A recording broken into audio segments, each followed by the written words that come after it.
Hello everyone, and welcome back to the channel.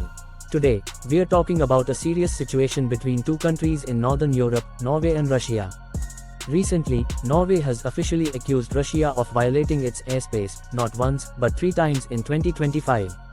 This is the first time in over 10 years that something like this has happened, and it has caught the attention of governments and defense experts across Europe. Let me explain what happened in simple terms. Norway says that 3 different Russian aircraft entered its airspace without permission.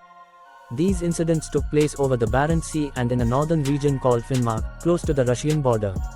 The first incident happened on April 25, when a Russian Su-24 fighter jet flew into Norwegian airspace for around 4 minutes. The jet was flying over the sea area northeast of a town called Vardø, which is very close to the Arctic. The second incident happened on July 24. This time, AL-410 Turbulent aircraft, which is a smaller plane, entered Norwegian airspace for about 3 minutes. It happened in a remote area in eastern Finnmark, near the land border with Russia. The third incident was on August 18, when another Russian fighter jet, a Su-33, briefly crossed into Norway's airspace for about 1 minute.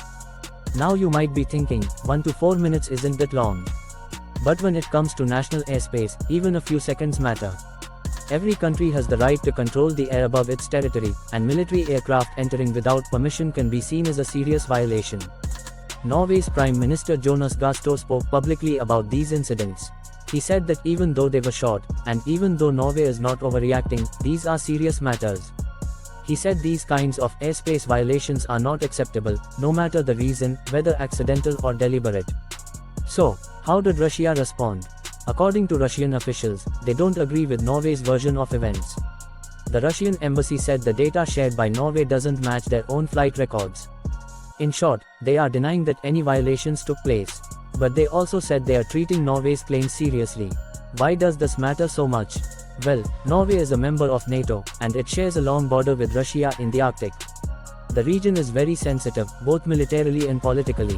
Over the past year, many NATO countries, including Estonia, Poland, and Romania, have also reported Russian aircraft entering their airspace.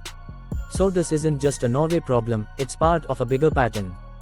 These kinds of incidents raise tensions, especially during a time when the world is already dealing with conflicts and uncertainty. If a Russian plane enters NATO airspace and something goes wrong, for example, if it's intercepted by a fighter jet, that could lead to a dangerous situation. Right now, Norway is staying calm but firm. They've informed their NATO allies, increased their monitoring systems, and are watching closely for any more incidents. So what happens next? If these violations continue, we may see stronger military responses, more air patrols, and even diplomatic warnings.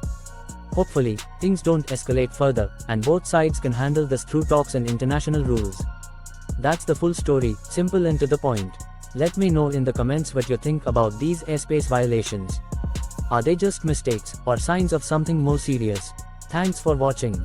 Don't forget to like, share, and subscribe for more international news explained simply.